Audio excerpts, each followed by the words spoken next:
মোক যিটো ল'ৰাই মূৰে খুন্দিয়াই পেলাই নাক ভাঙিলে গোটেই ভিডিঅ' ৰাষ্ট্ৰজুৰি ভাইৰেল হ'ল। সেই ল'ৰাটো এতিয়া এই জয় শ্ৰীৰাম পতাকা লৈ পেলাই মটৰচাইকেল লৈ ঘূৰি আছে। ভূপেন বৰাই ৰাস্তা যোৰহাটৰ ৰাস্তাত মই গৈছিলোঁ, কোনো অফিচাৰেতো মোক কোৱা নাই আপুনি এইফালে নাযাব বুলি। মই দায়িত্ব লৈছোঁ, সভাপতি হিচাপে মোৰ দায়িত্ব। ৰাস্তাটো ঠিক আছে, মই ভুল কৰি গৈছোঁ।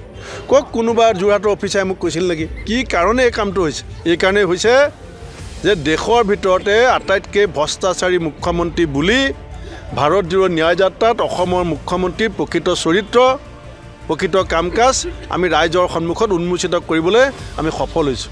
আৰু অসমত সৰ্বানন্দ সোণোৱাল ডাঙৰীয়াই ৱেটিঙত আছে যিকোনো সময়ত শপত গ্ৰহণ কৰিবলৈ। গতিকে তেওঁ কংগ্ৰেছৰ মুখ বন্ধ কৰিব বিচাৰিছে। ফোন আহে খুব, এতিয়া কোনে কৈছে মই নাজানো, কিন্তু ফোন আহে, তেখেতে মোৰ আগত নাপাতে ওলাই যায়। নিশ্চিতভাৱে জেড কেটেগৰী মানুহ এজন আহোঁতে যদি এনেকৈ নেগলেক্ট কৰে, তেওঁ জীৱনৰ নিৰাপত্তাৰ দায়িত্ব অসম চৰকাৰ নহয় নেকি? এই প্ৰথম হিমন্ত বিশ্ব শৰ্মা চৰকাৰে পুলিচে মোক পিটিছে খানাপাৰাত। তেওঁৰ ভায়েক য'ত এছ পি শোণিতপুৰ জিলা, তাত মোক যিটো ল'ৰাই মূৰে খুন্দিয়াই পেলাই নাক ভাঙিলে গোটেই ভিডিঅ' ৰাষ্ট্ৰজুৰি ভাইৰেল হ'ল। সেই ল'ৰাটো এতিয়া এই জয় শ্ৰীৰাম পতাকা লৈ পেলাই মটৰচাইকেল লৈ ঘূৰি আছে। হাজৰিকা হয়নে নহয় কওক? আজি তেওঁক কেলৈ নামাতিলে? মোকতো মাতিছে, মই আহিছোঁ। মোক 12 তাৰিখে মাতিছে, মই আকৌ আহিম। কিন্তু মোক যিটো ল'ৰাই মাৰিলে তেওঁক কিয় আধা ঘণ্টা সোধপোছ নকৰে? মোক 3 ঘণ্টা কৈছে, তেওঁক 30 মিনিটটো কৰক। তেওঁক 30 মিনিটটো, তেওঁ ভূপেন বৰাক মাৰিলে সোধপোছ নহ'ব। ভূপেন বৰাই যোৰহাটৰ ৰাস্তাত মই গৈছিলোঁ, কোনো অফিচাৰেতো মোক কোৱা নাই আপুনি এইফালে নাযাব বুলি। মই দায়িত্ব লৈছোঁ, সভাপতি হিচাপে মোৰ দায়িত্ব। ৰাস্তাটো ঠিক আছে, মই ভুল কৰি গৈছোঁ। কওক কোনোবা যোৰহাটৰ অফিচাৰে মোক কৈছিল নেকি? এতিয়া ৰাহুল গান্ধী ডাঙৰীয়া জেড কেটেগৰী চিকিউৰিটি থকা মানুহজন যেতিয়া আহিছিলে, ৰাস্তা যদি ভুল হৈছে, আমাৰ কংগ্ৰেছৰ কোনোবা মানুহক পুলিচে ক'ৰবাত কৈছিল নেকি? মই সুধিছোঁ তেওঁলোকক, আমিতো আপোনালোকক দেখা নাই। তেওঁ কৈছে আমি চিভিল ড্ৰেছত আছোঁ। চিভিল ড্ৰেছত কিয় আছিলে? চিভিল ড্ৰেছত থাকিলে আমি কেনেকৈ গম পাম কোনজন পুলিচ? গতিকে কি ধৰণে এই পৰিকল্পনা হৈছে? আৰু ভাৰত জোড়ো ন্যায় যাত্ৰা অসমত অকল হৈছে নেকি? মণিপুৰত হৈছে, তাত বিজেপি চৰকাৰ। নাগালেণ্ডত হৈছে, সেইখন বেলেগ চৰকাৰ। পশ্চিমবংগত হৈছে বেলেগ চৰকাৰ। বিহাৰত হৈ আছে আজি বিজেপি চৰকাৰ। অৰুণাচলত গৈছে বিজেপি চৰকাৰ। ক'তোতো কেছ মোকৰ্দমা লগা নাই, ক'তো প্ৰদেশ কংগ্ৰেছৰ সভাপতিক মাৰপিট কৰা নাই, ক'তো বেৰিকেড হোৱা নাই। এইটো কি প্ৰক্ৰিয়ালে, কি কাৰণে এই কামটো হৈছে? এই কাৰণেই হৈছে যে দেশৰ ভিতৰতে আটাইতকৈ ভ্ৰষ্টাচাৰী মুখ্যমন্ত্ৰী বুলি ভাৰত জোড়ো ন্যায় যাত্ৰাত অসমৰ মুখ্যমন্ত্ৰীৰ প্ৰকৃত চৰিত্ৰ প্ৰকৃত কাম কাজ আমি ৰাইজৰ সন্মুখত উন্মোচিত কৰিবলৈ আমি সফল হৈছোঁ।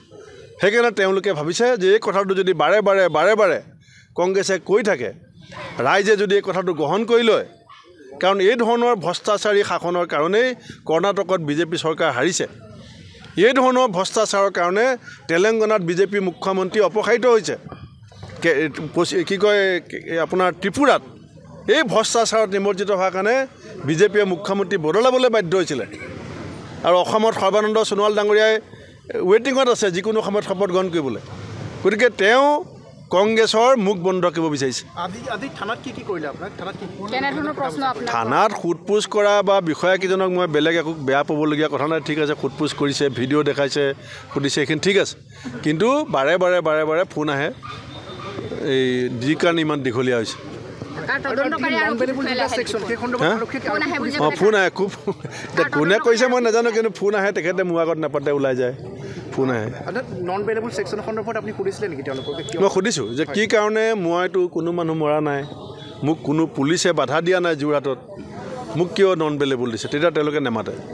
আৰু যিহেতু তাত আৰক্ষী বেৰিকেড নাছিলে বা আপোনালোকৰ কোনো বাধা দিয়া নাছিলে আৰু সেই পথৰ বিষয়ে আপোনালোকে হয়তো জনাও নাছিলে, সেই সন্দৰ্ভত আপুনি আৰক্ষীক সুধিছিলে নাই আজি? নহয়, মোক কৈছোঁ যে 2জন পুলিচেতো মই যিটুকুৰা জেগাত আপোনালোকে আইন ভঙা বুলি কৈছে, তাত 2জন পুলিচে আকৌ মোক কৈছে বৰা ছাৰ আহিলে নেকি বুলি। যাক আপোনালোকে সেই 4টা বজাত 4:30 মোতায়েন কৰিছিলে, মাতি আনক। তেওঁলোকে আকৌ মোক মাতহে দিছে। যি 2জন পুলিচ মই দেখিছোঁ ৰাস্তাত চাৰিআলিটোত, মই যেতিয়া দেৱব্ৰত শইকীয়া ডাঙৰীয়া আমি গৈ আছোঁ, তেতিয়া মোক মাতিছে, বৰা ছাৰ আহিলে এনেকৈ বুলি মাতিছে। আপোনালোকে মাতক।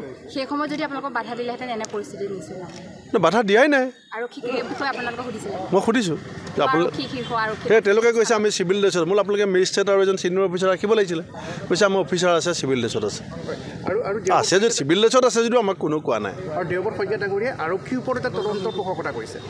নিশ্চিতভাৱে জেড কেটেগৰী মানুহ এজন আহোঁতে যদি এনেকৈ নেগলেক্ট কৰে, তেওঁ জীৱনৰ নিৰাপত্তাৰ দায়িত্ব অসম চৰকাৰ নহয় নেকি?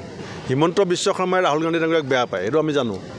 সেইকাৰণে কি অসম পুলিচে বেয়া পায় নেকি? ময়ো কাৰোবাক কালিলৈ বেয়া পাব পাৰোঁ, সেইকাৰণে কি চবেই বেয়া পাব নেকি? হিমন্ত বিশ্ব শৰ্মা ডাঙৰীয়াৰ ভাল পোৱা বেয়া পোৱা মতে অসম পুলিচ চলিব নেকি? অসম পুলিচ মেনুৱেল মতে চলিব, পুলিচৰ ৰুল মতে চলিব। তেখেতসকলক আমাৰ গাতটো অশোক স্তম্ভ নাই। DGP ডাঙৰীয়াৰ ড্ৰেছত অশোক স্তম্ভ থাকে। যোৰহাটৰ IPS SP ডাঙৰীয়াৰ পোছাকত অশোক স্তম্ভ আছে। মুখ্যমন্ত্ৰীৰ ড্ৰেছততো অশোক স্তম্ভ নাই। তো অশোক স্তম্ভ দিয়াৰ অৰ্থটো কি? তেখেতসকল হৈছে জনসাধাৰণৰ government servant, public servant, not servant of BJP।